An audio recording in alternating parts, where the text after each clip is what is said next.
Hi, please kindly subscribe to this channel, One Forum News for the Best. In our series, Politics of Africa and Historical Antecedents today, let us go to Burundi, the country that bled for so long. The Burundian Civil War was a war in Burundi that lasted from 1993 to 2005. Until today, Burundi is yet to know absolute peace. The war was the result of long-standing ethnic divisions between the Hutu and the Tutsi ethnic groups.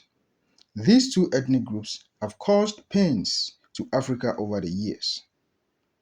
The conflict began following the first multi-party elections in the country since its independence from Belgium in 1962, and is seen as formally ending with the swearing-in of President Pierre Nkurunziza in August 2005.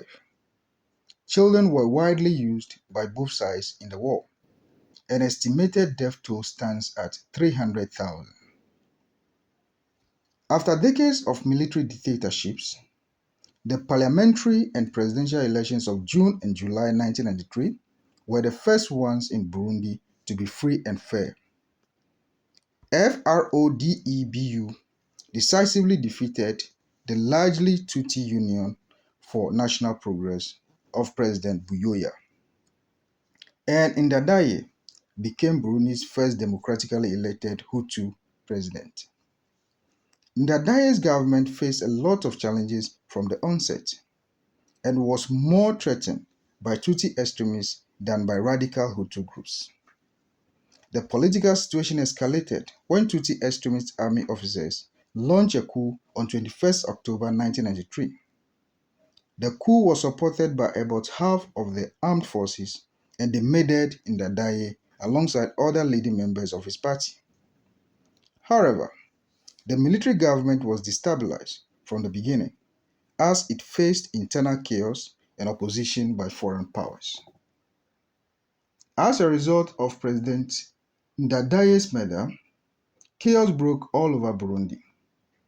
Hutu attacked and killed many opposition supporters, most of them Tutsi. It was a clear point of ethnic war.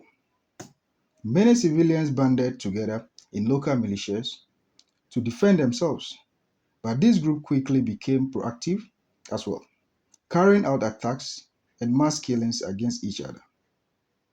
Urban street gangs, many of which had been bi-ethnic before 1993, split along ethnic lines and began to work for extremist politicians. They received money and guns, and in return demonstrated and murdered on the orders of the Tutsi and Hutu parties. Sadly, an estimated of 50,000 to 100,000 people died within a year. The military regime collapsed as a result of the chaos and internal and international pressure. A succession of bi-ethnic governments attempted to stabilize the country from early 1994 to July 1996 but failed. Tutsi extremists in the army continued to undermine any attempt of the government to consolidate power. This continued for so long, keeping the country destabilized.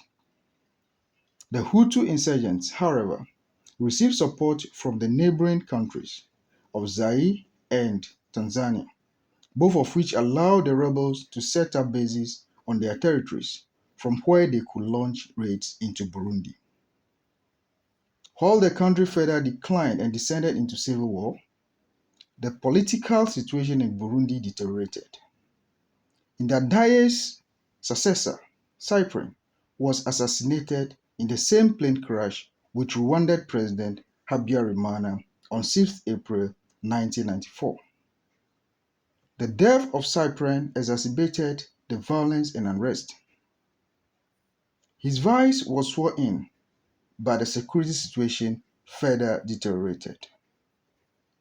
Throughout the 1990s and early 2000s, Burundi was bleeding and with no help, but fueled by other neighboring countries, including Rwanda, Tanzania, Zaire, etc., most of whom shared ethnicity.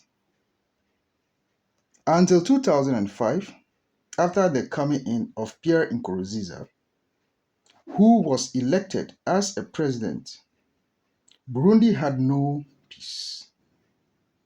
He led a peace talk which was somehow successful, but till today, Burundi remains a country stained by blood. Please kindly subscribe to this channel, One Forum News, for the best. Thank you.